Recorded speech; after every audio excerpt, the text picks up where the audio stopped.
ஆன்மீக நண்பர்கள் அனைவருக்கும் வணக்கம். இன்றைக்கி நாங்கள் 2 பேரும் எங்கே இருக்கோம் தெரியுமா? சென்னைக்குள்ளேயே இவ்வளவு பழமையான அமைதியான ஒரு ஆன்மீக பொக்கிஷம் இருக்குன்னு பல பேருக்கு தெரிய வாய்ப்பில்லை.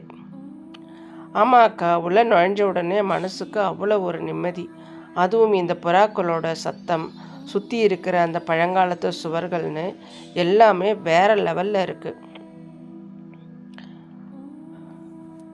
ஆமாம் திவ்யா, இன்றைக்கி நாம் பார்க்க போகிறது சென்னையில் இருக்கக்கூடிய மிக முக்கியமான நவகிரக குருஸ்தலங்களில் ஒன்றான சுமார் 2000 வருஷம் பழமையான பாடி திருவல்லிதாயம் ஜெகதாம்பிகை சமேத திருவல்லீஸ்வரர் திருக்கோவில் பற்றிதான்.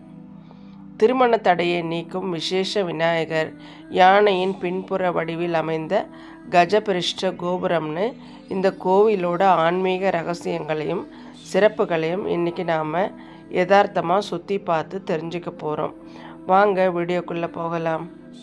ஏண்டி கவிதா, சென்னை கோயம்பேட்டிலேருந்து இவ்வளவு பக்கத்தில், அதுவும் இந்த பாடி மெயின் ரோட்டுக்குள்ளே இவ்வளவு அமைதியான ஒரு சிவன் கோவில் இருக்குன்னு எனக்கு இப்போ தாண்டி தெரியும். உள்ளே நுழைஞ்ச உடனே மனசுக்கு அவ்வளோ ஒரு நிம்மதியாக இருக்குது. ஆமாம், இந்த ஊருக்கு ஏன் பாடின்னு பேர் வந்துச்சு? நல்ல கேள்வி திவ்யா.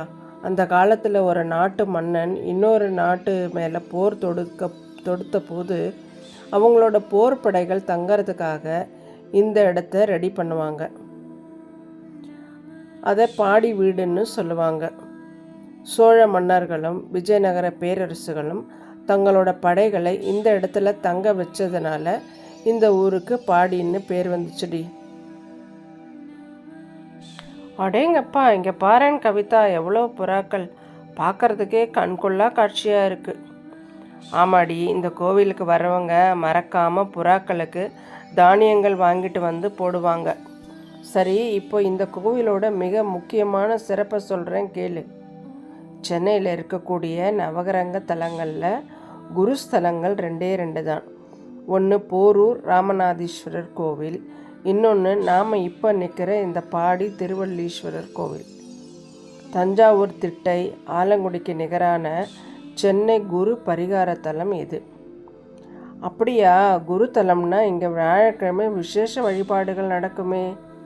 ஆமாடி, வியாழ பகவான் தனக்கு ஏற்பட்ட சாபத்தை போக்கிக் கொள்ள இந்த தலத்தில் இருக்கிற புனித தீர்த்தத்தில் நீராடி சிவபெருமானை வழிபட்டு விமோச்சனம் பெற்றார்.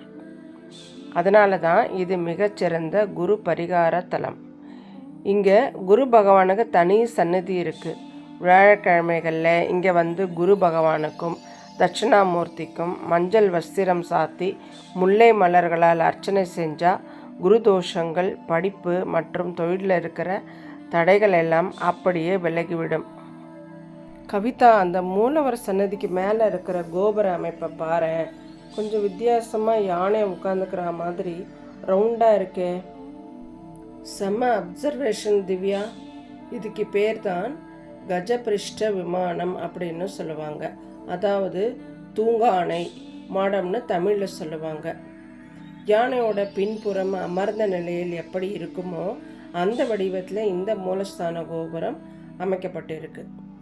இங்கே இருக்கிற மூலவர் திருவல்லீஸ்வரர் அல்லது வழிதாயநாதர்னு அழைக்கப்படுகிறார். இவர் ஒரு சுயம்பு மூர்த்தி. அது என்ன, திருவல்லிதாயம் வழிதாயநாதர்னு வித்தியாசமாக பேர்? அப்படி இல்லை திவ்யா, அதுக்கு பின்னாடி ஒரு அழகான கதை இருக்குடி. பரத்வாஜ மகரிஷி ஒரு சாபம் காரணமாக வலியன் எனப்படும் கருங்குருவியாக மாறினார். அவர் இந்த ஊருக்கு வந்து தன் மூக்காலேயே ஒரு தீர்த்த கிணற்றை உண்டாக்கி இங்கிருந்த கொன்றை மரத்தடி சிவலிங்கத்தை பூஜித்து சாப மோச்சனம் பெற்றார். வலியன் என்ற குருவி வழிபட்டதால் திருவல்லிதாயம்னு பேர் வந்துச்சு. பலி என்றால் பூஜை, தாயம் என்றால் உரிமை. பூஜையை தனக்கு உரிமையாக்கி கொண்டவர் என்பதால் இவருக்கு வழிதாயநாதர்னு பேர். கவிதா, இங்கே விநாயகர் சன்னதியில் ஏதோ விசேஷமாக மாலை மாற்றுறாங்களே, அது என்ன விசேஷம்? திவ்யா, இது பெண்களுக்கு ரொம்ப விசேஷமான இடம் திவ்யா. பிரம்மாவோட மகள்களான கமலி, வள்ளி ஆகிய இருவரையும் விநாயக பெருமான் இந்த தலத்தில் தான் கல்யாணம் பண்ணிக்கிட்டார். இதனால இங்கே விநாயகர் மணக்கோலத்தில் தான் இரு மனைவிகளுடன் உற்சவமூர்த்தியாக காட்சி தர்றார். திருமண தடை இருக்கிறவங்க இங்கே வந்து விநாயகருக்கு மாலை அணிவிச்சு அந்த மாலையை வாங்கி கழுத்தில் போட்டுக்கிட்டு கோவிலை வலம் வந்தால் சீக்கிரமே நல்ல வரன் அமையும்னு பெரிய நம்பிக்கை இருக்குது. அப்படியா, இங்கே வேற என்ன சன்னதிகள் இருக்கு? இங்கே அம்பாள் சன்னதி தெற்கு நோக்கி இருக்கு. அம்பாளின் திருநாமம் ஜெகதாம்பிகை. மேலும் அருணகிரிநாதரால் திருப்புகழ் பாடப்பெற்ற முருகப்பெருமானும் சிவலிங்கத்தை வழிபட்ட நிலையில் ஆஞ்சநேயரும் இங்கே காட்சி தராங்க. திருஞான சம்பந்தர் பெருமான் இங்கே வந்து தேவார பதிகம் பாடியிருக்கார். வள்ளலார் ராமலிங்க அடிகளாரும் இந்த கோவிலே பாடியிருக்கார். அருமேடி, இங்கே வர்றதுக்கு உகந்த நேரம், தரிசன நேரங்கள் என்னென்ன இருக்கு கவிதா? கோவில் திறக்கிற நேரம் காலையில் 6:30 மணி முதல் மதியம் 12 மணி வரைக்கும், மாலை 4:30 மணி முதல் இரவு 8:30 மணி வரைக்கும். வழக்கமான நாட்களில் போகலாம் திவ்யா. ஆனால் குருதோஷ பரிகாரம் செய்யணும்னா வியாழக்கிழமை வரணும். அதே போல் பௌர்ணமி நாட்கள் இங்கே ரொம்ப விசேஷம். குறிப்பாக வருஷத்தில் ஒரு முறை நடக்கிற குரு பெயர்ச்சி விழா இங்கே ரொம்ப பிரம்மாண்டமாக நடக்கும். நிஜமாவே சென்னைக்குள்ளே இவ்வளவு ஆன்மீக ரகசியங்களும் வரலாற்று சிறப்புகளும் கொண்ட ஒரு கோவில் இருந்தது பெரிய பொக்கிஷம்தான் கவிதா. நீ கூட்டிட்டு வந்ததில் எனக்கு ரொம்ப சந்தோஷம். அன்பான தோழிகளே மற்றும் நேயர்களே, பாடி திருவல்லிதாயம் கோவிலோட இந்த யதார்த்தமான ஆன்மீக பயணம் உங்களுக்கும் ஒரு நிம்மதியை சந்தோஷத்தையும் தந்திருக்கும்னு நம்புகிறோம். நீங்களும் உங்கள் குடும்பத்தோட குழந்தைகளோட ஒரு முறை இங்கே வந்து சுவாமியின் ஆசையை பெற்று கொண்டு போகலாம்.